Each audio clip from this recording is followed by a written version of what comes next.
Hello and welcome to episode 403 of the official EstablishTheRun.com podcast. My name is Adam Levitan, as always, joined by the Lord of your top 150, the Lord of your tiers, your sleepers, your shy away list. It is Evan Silva. We are 1 week away from the NFL preseason opener, the Hall of Fame game. I got to be honest, I am at a full 3.9 inches. Evan, how are you this afternoon? Oh my God, it's a week away. A week away. Gosh, man. It's wild. The summer went too fast, but hey, we'll be able to bet on it and play some DFS lineups and let's go. I guess. I mean, we don't have any other choice. I mean, honestly, my favorite thing to do is gamble on football, like period. And so vacation, all that stuff is fun. Yep. I know Evans has been going to Cubs games a lot, and that all sounds fun. For me, man, it's just gambling on football. So it's a great time to be alive. On today's, I've started to just give away tickets. I mean, hey, you want them? You can have them. Sounds like a good use of capital. Okay. On today's show, we're going to talk about the ultimate water cooler topic, and that is, of course, it's round one of your fantasy football draft. Who are you taking? Who are you taking first? Who was your first pick, bro? And I joke a lot about it, but honestly, I do get the obsession with round one. There's just so much opportunity cost in round one. Even if a lot of these guys project similarly, even if we think it's really tight between them, you want to get it right because these round one guys have the talent / role combo to really carry a team if things go well, carry a fantasy team if things go well. So today we're going to try to help by revealing our personal top 12s as of right now. Obviously, it's July 26th as we're recording this. They will certainly change and will likely change before week one, but we're going to reveal our personal top 12s and discuss some holes that we can poke in the players, range of outcomes, etc.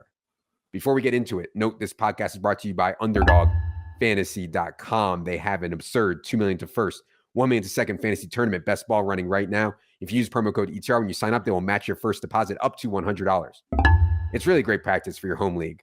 Honestly, it's worth it to me instead of doing the free mock drafts to pay and get in these actual best ball drafts where it's competitive. So visit Underdog Fantasy, promo code ETR for up to $100 in free entries. Also, our preseason DFS product should be live.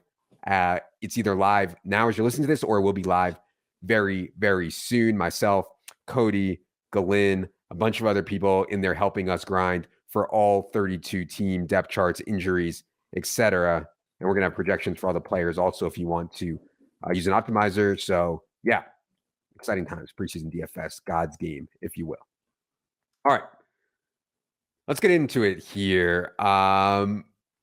We are going, when I refer to ADP here, I'll be referring to Underdog ADP because I think it's the most efficient right now. It doesn't mean it's the way it will be in your home league drafts. In fact, I think your home league drafts will be softer, especially towards the middle and back end, but we'll have more content on that as home league drafts get closer. But basically, we're just going to reveal our top 12. I will start with my case for number one. And my number one right now is Christian McCaffrey. And I get that he's only played in 10 games over the last 2 seasons. And I get that's why there's even a debate here, but is he more likely to get injured this season than anyone else because he's been hurt the last 2 seasons?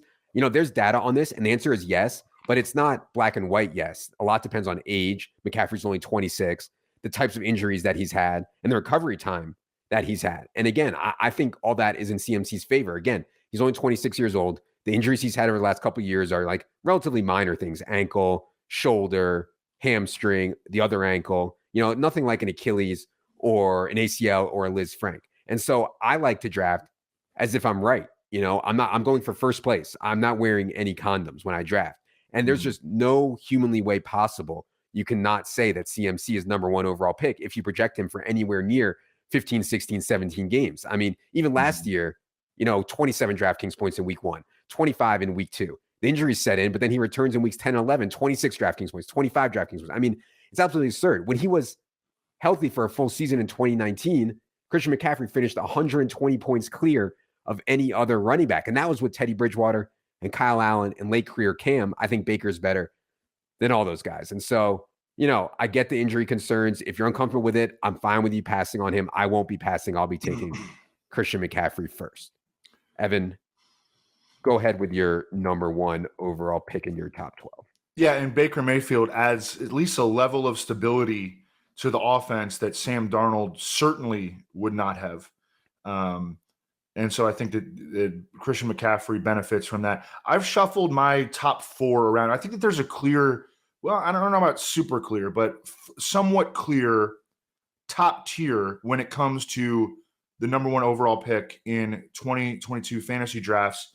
And I think it consists of Christian McCaffrey, Cooper Kupp, Justin Jefferson, and Jonathan Taylor. And I had Jonathan Taylor 1 for a while.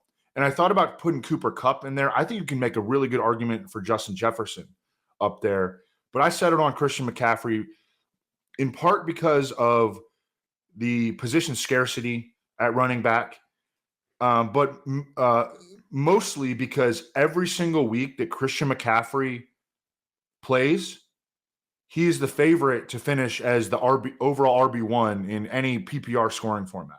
Oh, yeah. You know, he's got so much more. And Jonathan Taylor has been a fine receiver. I mean, he didn't catch a lot of passes at Wisconsin, but he's been a fine receiver. I thought he took a big step in the passing game last year. But Christian McCaffrey blows him out of the water still as a pass catcher.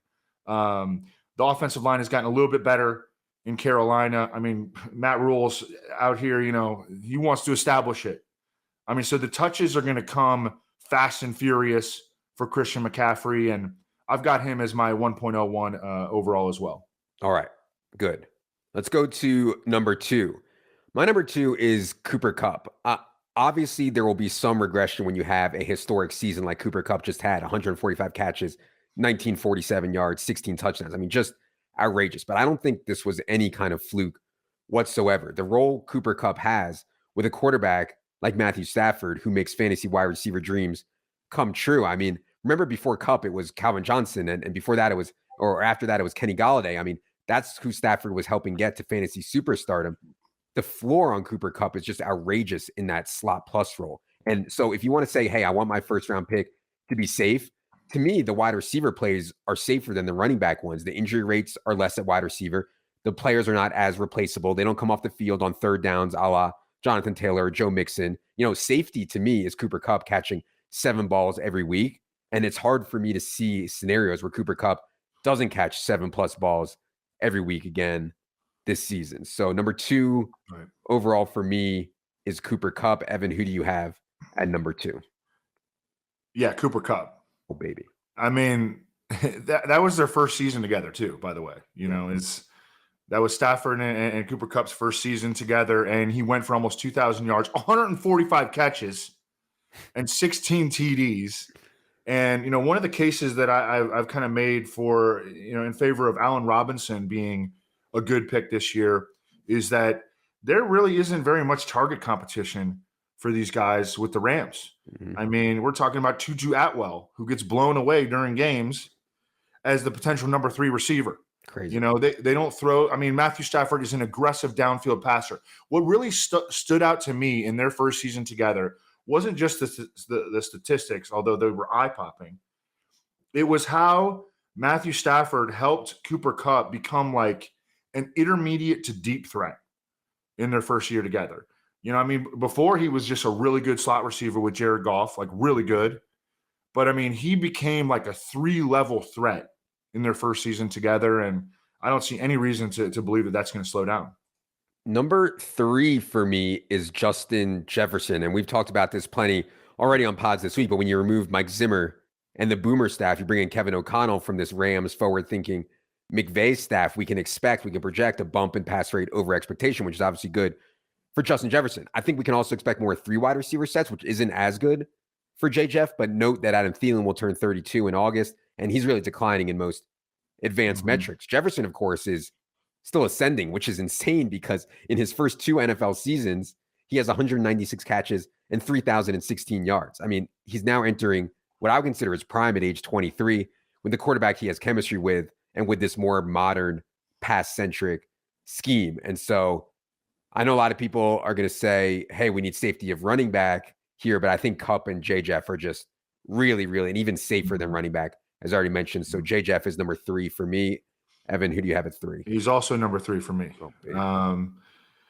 Jeff is, I mean, just an absolute baller. And it sounds like, you know, the term layup targets is one that Matt Harmon uses, and I really like that term. And it sounds like, he's described Cooper Kupp as being the absolute king of the layup targets, just easy catches, Yeah. Run after catch opportunities, stuff that's like, 80% catch rate, maybe even more than that. And it sounds like the Vikings are definitely going to get Justin Jefferson more layup targets. You remember he played primarily slot receiver at LSU, and he's been winning outside to this point. Now they're going to play him more inside. I mean, it's going to be a really fun year for Justin Jefferson. Yep. Eagles fans still let me know every day that they want Howie's head for taking Jalen Reagor over Justin Jefferson. All right. So it sounds like we both have Jonathan Taylor at number 4 overall. And I think that will raise some eyebrows because most people started the process, and Evan said he started the process with Jonathan Taylor, number 1 overall. I wouldn't fault necessarily anyone for having Jonathan Taylor number 1 overall. I wouldn't do it because to me, it's about a lot of the stuff that we talked on the show with Dwayne about last week. Nyheim Hines is very clearly the pass down back. And I thought JT really benefited from game scripts a ton last year. Will Indy be winning so many games and be leading in so many games again? And will they get inside the 5-yard line as often as they did last year and be stopped there? I mean, Jonathan Taylor had 26 carries inside the 5-yard line last year. That was 10 more than anyone else. He scored 11 times on those. Just so absurd. And, I'm not trying to say bad things about Jonathan Taylor. I have him 4th overall, and I agree with Evan that there's a tier break after this in round 1. His talent is incredible. Scheme is obviously very good,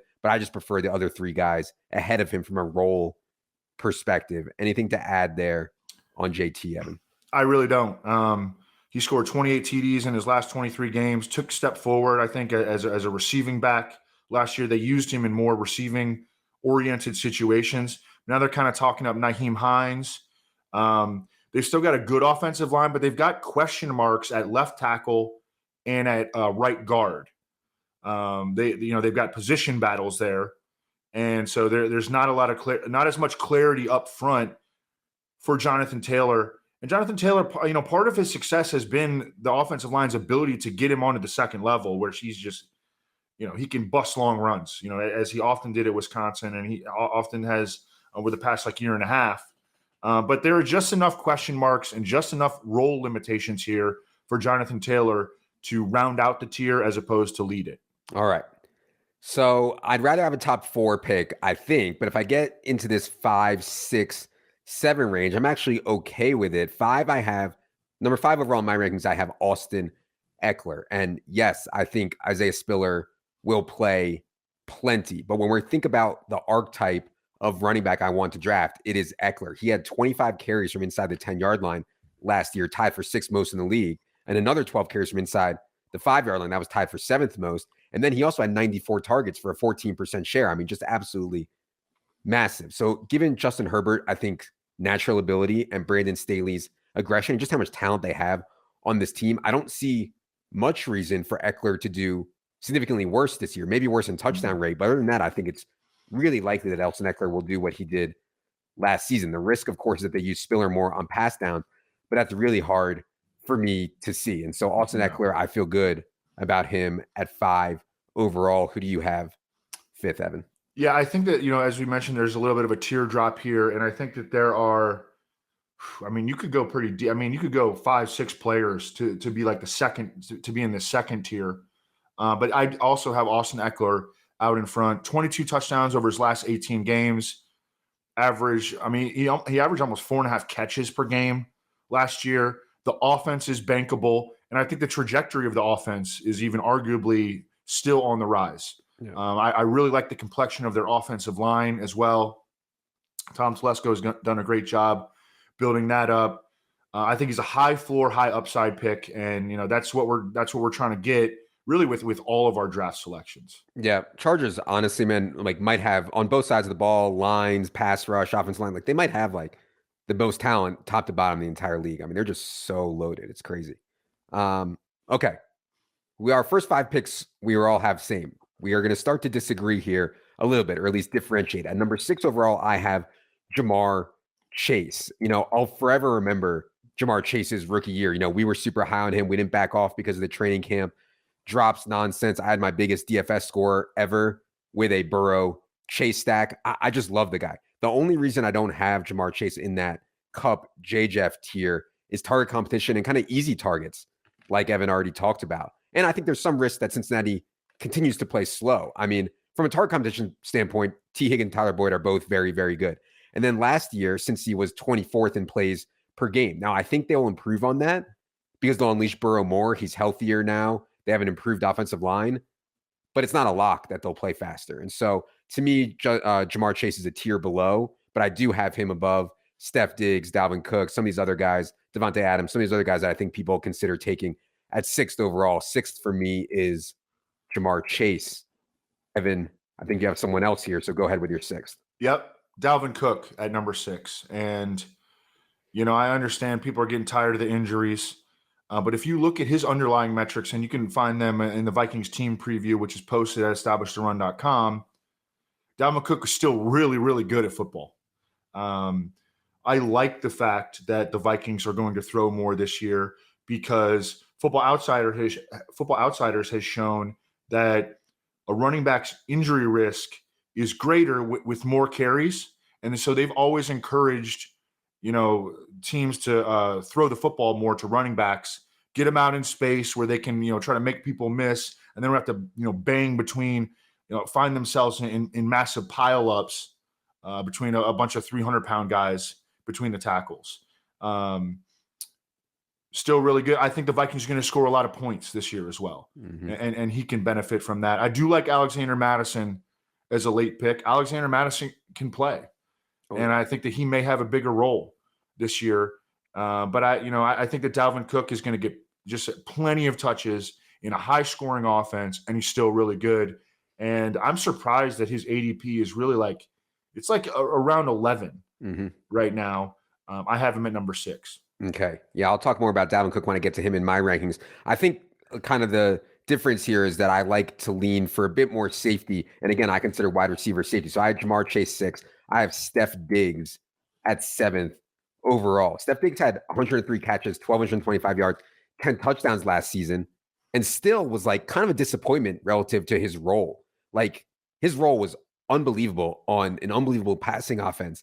And he just didn't have hardly any spike weeks, which is not great for DFS and not great for best ball. I mean, Steph Diggs only had 2 100-yard games all year and only 1 multi-touchdown game. But I feel like that's the floor. There's absolutely nothing in Steph Diggs' tape or his underlying usage metrics that suggests that Steph Diggs shouldn't be having absolutely massive weeks. And so given that we know how Buffalo wants to play, that Steph Diggs is still only 28 years old, I think last year will be kind of the floor and we'll get a fistful of those absolutely nuclear games.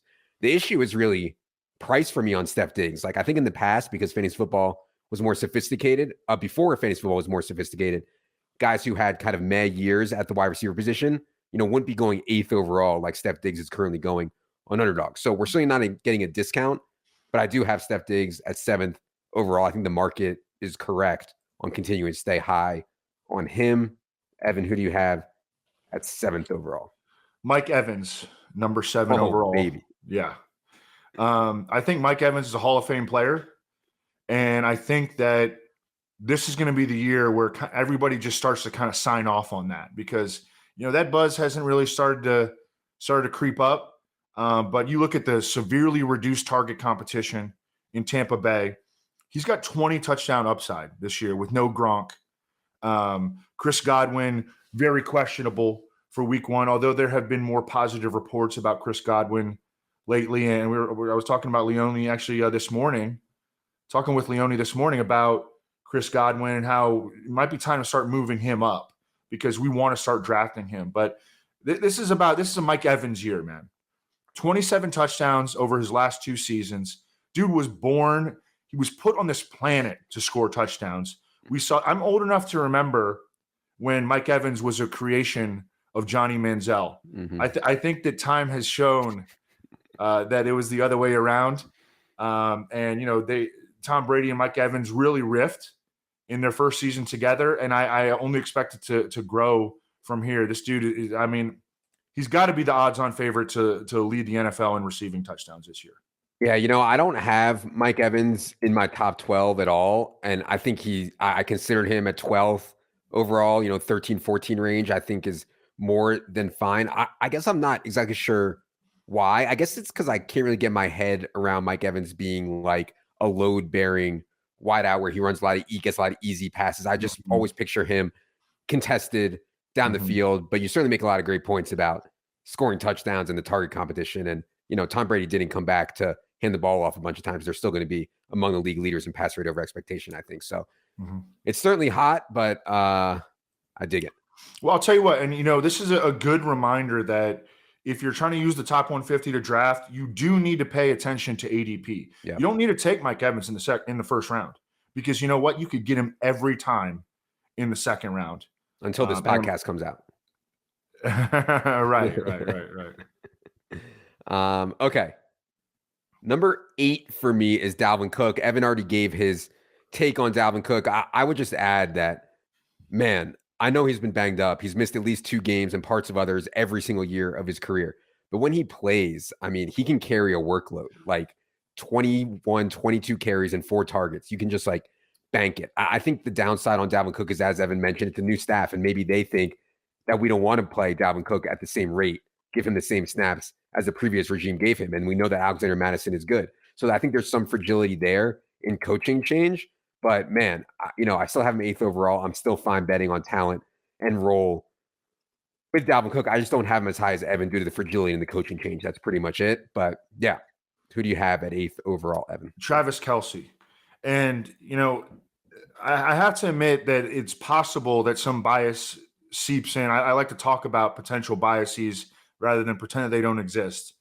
It's possible that I have some bias that seeps in with regard to Travis Kelce because they play a lot of FFPC, which is tight end premium. And my God, I just smashing the button on Travis Kelce anytime I possibly can in FFPC, and super excited to do so. I know real quick for people who don't know, tight end premium means you get 1.5 points per reception if the reception is made by a tight end. But go ahead. The passing game is going to revolve around Travis Kelce. As we saw in the playoffs last year, like Mahomes and Kelce do not even have to, Kelce doesn't have to even run the designed pass routes in the offense for them to riff. And now we're talking about McCole Hardman. And look, I like some of these guys as late picks, okay? But McCole Hardman, who's been highly inconsistent, to be kind, so far. Marquez Valdez-Scantling, who's a one-trick pony. Sky Moore, who's a second-round pick out of Western Michigan. And look, there's appeal to all those guys. But these are the guys we're talking about as the new receiver core in Kansas City. And Kelce out there, they can go play – Mahomes and Kelce can go play basketball out there. And, they're like Pippen and Jordan, baby. And I want to get I just started watching rewatching the Last Dance, and I want to get Kelce on my team. Yeah. All right. I'll give my Kelce take in a minute here when I get to him. Number 9, we start to get into spots here where like I don't even love what I have back here. And maybe I'll do some stuff with Mike Evans and I'll think about more and think about making some changes before the end of August. But 9th right now, I do have Davante Adams. And let me be clear, I do think Davante Adams will be worse as a Las Vegas Raider than he was in Green Bay, like significantly worse, because we know the target competition is way stiffer. They have Darren Waller, they have Hunter Renfrow. And we also know, I think, that the goal line role that Davante Adams had in Green Bay is unlikely to be there. But the offense in Las Vegas projects to run far more plays than the one in Green Bay. Last year, Vegas was 12th in plays per game. I think that could rise. Green Bay was 18th in plays per game last year. I think that could fall. And the Derek Carr chemistry should be there pretty quickly. Obviously, it's been a long time since they played together, but they know each other very well.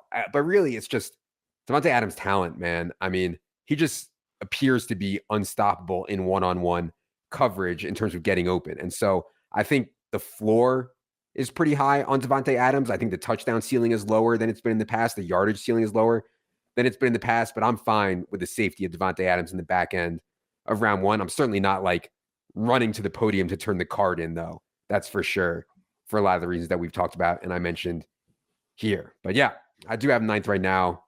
I hope that something happens in preseason where I can kind of knock him down some more. Evan, go ahead with your number 9 guy. I have Jamar Chase at number 9. And right now, and I hate this, but if you're using the rankings, you're not going to get Jamar Chase. Yep. Because his ADP is like 5. Yep. And I have him at 9. And I mean, I love Jamar Chase. Maybe I should just move him up because I don't know. I might move him ahead of Evans and Kelsey. I might very well do that. But I think I still like Mike Evans' touchdown projection way better than Jamar Chase. And Jamar Chase is going to score plenty. I don't think he could score 20. And I think Mike Evans could legit score 20. I think Kelsey could score like 15 based on their situations. Just turned 22, 14 touchdowns in 21 games, including playoffs as a rookie. Dude is a highlight reel talent. I mean, the way that he accelerated after the catch as a rookie just stood out to me. I mean, he just ran by guys, and he's a really fun player to watch. And I'm very optimistic about the continued ascension of the Cincinnati passing game. And I'm probably gonna have to move him up. I mean, at least to number 7. All right. Well, let me give you a Kelsey versus Jamar Chase take, because my number 10 player in my rankings is Travis Kelsey. And I know that's a bit lower than market. And I know that Tyreek Hill is gone. It creates just this massive hole, massive opportunity. I would note that in the 4 games Tyreek Hill missed in 2019, Kelsey's targets per game only went up by 0.3. His yards per game went up by 12. His PPR points per game went up by 0.7. I do think it's a boost. But Travis Kelsey is also 32 years old now.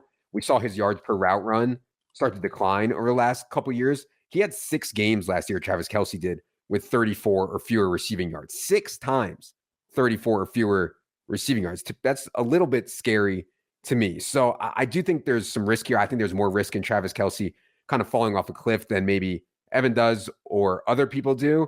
But due to position scarcity and just wanting to like bet on Mahomes and bet on the chemistry there, I still have Travis Kelsey 10th overall. And there's probably some leagues where I'd still get him. Certainly not tight end premium, but there's probably still some leagues where I'd still get Travis Kelsey at 10th overall. Oh, yeah. I mean, I think he goes early second round in non-tight end, like, standard. Yeah, certainly depends on the draft. Yeah, I've seen it be pretty volatile back here because as you can tell, Evan and I have some pretty big disparities here, and there's going to be a lot of volatility in the back end of this first round, at least for now. All right, go ahead with your 10th, Evan. Steph Diggs at number 10. I'm still ahead of ADP. I mean, his ADP is like 12, 13. People, I guess, are a little bit shook. I mean, people just got like, I think people got spoiled by the 2020 season. Steph Diggs comes back. Well, he had 100. I mean, he averaged 7 catches and 80. Over his last 2 seasons, he's averaged 7 catches and 84 yards per game since joining the Bills. Last year, he did not have as many big games. So, from a DFS standpoint, he was underwhelming. Yep. But the target competition has lessened this year. No Cole Beasley, no Emmanuel Sanders. They accounted for 184 targets last year. And I know that a lot of people like Gabe Davis. I like Gabe Davis. But what if Gabe Davis isn't very good? Because Matt Harmon has shown us that Gabe Davis not the best route runner. We know Steph Diggs can run routes. And so I think he bounces back strong. I love taking him at the end of the first round. And you can get him there. I have him at number 10 overall. Yeah, I was looking at underdog ADP, and that's very wide receiver heavy there. And underdog ADP is at 8.2 on Steph Diggs. But I agree with you that in home leagues and other type of formats, certainly you'll be able to get Steph Diggs hopefully a little bit later. All right. 11th overall for me is DeAndre Swift. I think the Lions, as I've been vocal about, I think the Lions will be competitive / good / better at a minimum this season, which in other words, I think they'll be in the red zone more. And I think Swift will be in the Eckler type role, not the CMC role because Jamal Williams is still going to play running back for the Lions and play plenty, but the Eckler role, an underrated red zone role, every passing down snap and just being an elite pass catcher. I mean, DeAndre Swift, 6.0 targets per game last season, and he has an 80% catch rate in his career. I mean, it's just wild. So, and also like note that Swift, even though the Lions were so bad last year, DeAndre Swift still averaged 98 yards from scrimmage per game. I think the Lions will have one of the NFL's best offensive lines this year. We'll talk to Thorne about that soon. But yeah, the way I like my running backs to play fits DeAndre Swift so perfectly. I think it's a really, really clean setup for DeAndre Swift. I know you could get him in the 3rd round when this process started. Maybe thanks to people like us that now you need to use a early 2nd round pick to get him, but I still think he's worth it. I have him at 11th overall. Go ahead. So do I. Okay. So do I. And I started to see him. I mean, I know his ADP is still technically like in the 2nd round. Like I've started to see him go in the late 1st. And I mean, I get it. He's a dynamic space playmaker. He's got 12 touchdowns and 82 catches over his last 18 games.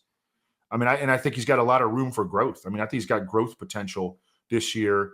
I'm excited about DeAndre Swift, number 11 overall. All right, for 12, the last one we're going to do today, I really struggled with this, man. And after hearing Evan, I might make a change to this. But right now I have Derrick Henry. And, the question for me is like, when will the outlier performances come to an end? Because if you think that there's even like a chance that he can no longer handle 25 carries a game without getting hurt, that he can't break off 80-yard runs regularly, that maybe this team won't commit to the run when they're down 14 in this version team. Maybe Malik Willis gets in there, and that's worse for Derrick Henry. I mean, you can make a lot of cases in it. And for me to drop him out, like there's a lot of good options. Mike Evans, CeeDee Lamb, Najee Harris, Joe Mixon. Like to me, you can make a case for all those guys here at 12th overall. I guess what I'm kind of saying though is by having him 12th overall, I never get him because like his ADP, even on Underdog, which is so wide receiver happy, Derrick Henry's ADP is 7.9. I mean, people love drafting Derrick Henry. So I just don't think I'm going to be getting much, if any, Derrick Henry this year, period. And by having him 12th overall, it's almost a guarantee I won't be getting very much of him. Yeah. Who do you have at 12, Evan? Derrick Henry. Oh, boy. And his ADP right now is like 5 or 4, between 4 and 5. So people are drafting him like, nothing has really changed. I mean, he's going to end up on the shy away list again this year. Yeah. Which wound up working out okay last year, but God Almighty, that was an adventure in the first 8 games. That was painful. They started throwing him the ball a little bit. Yeah. But I also wonder, when is the Titans' luck going to run out? They were like the worst number 1 seed in NFL history last year. They have definitely outkicked their Pythagorean stuff under Mike Vrabel. I mean, I credit Mike Vrabel. I think he's a good coach, but I don't think they're an extraordinarily talented team. I mean, I think that they're maybe middle of the road in talent, maybe even like more toward number 20 across the league. And Derrick Henry needs positive game script. I mean, he very much benefits from that. I don't know. He's going to end up on the shy away. Yeah, that's what's happening. Yeah, I mean, and certainly it's part of it. To say a guy who has had this much work over his career is more likely to get hurt. And that's the argument that for Christian McCaffrey too. And I understand that it can't go both ways. We can't say, well, you're a condom drafter about Christian McCaffrey, but you're not because Derrick Henry is likely to get hurt. Like, I just think there's more risk factors than just the injury on Henry. Whereas on Christian McCaffrey, like we know if he's healthy, it's just, he's going to be the best running back, period. Yeah. I mean, and with Derrick Henry, one stat that I looked at or that I noticed when I was doing the Titans team preview is that this dude has over 2,000 carries over his last 7 seasons as a football player. Yeah. I mean, he had like 430 carries or something like that. Some ridiculous number his final season at Alabama. Right. And he's been a massive workhorse ever since. So, he's largely stayed healthy, but last year he showed that he was human. And again, I'm not going to be getting any Derrick Henry this year. All right. That is going to do it for our round 1 player by player rankings. Hope you guys enjoyed this. We're going to do a round 2 version. Look for that coming out next week. Be sure you're subscribed anywhere you can find this podcast, Spotify, iTunes. Also be sure you're subscribed on YouTube. On YouTube, we are doing content that is not available on this audio feed. So be sure you're headed to the Established to Run YouTube. Hit subscribe there. Helps us out a lot. For Evan, for Producer Luke, I am Adam. Good luck, everybody.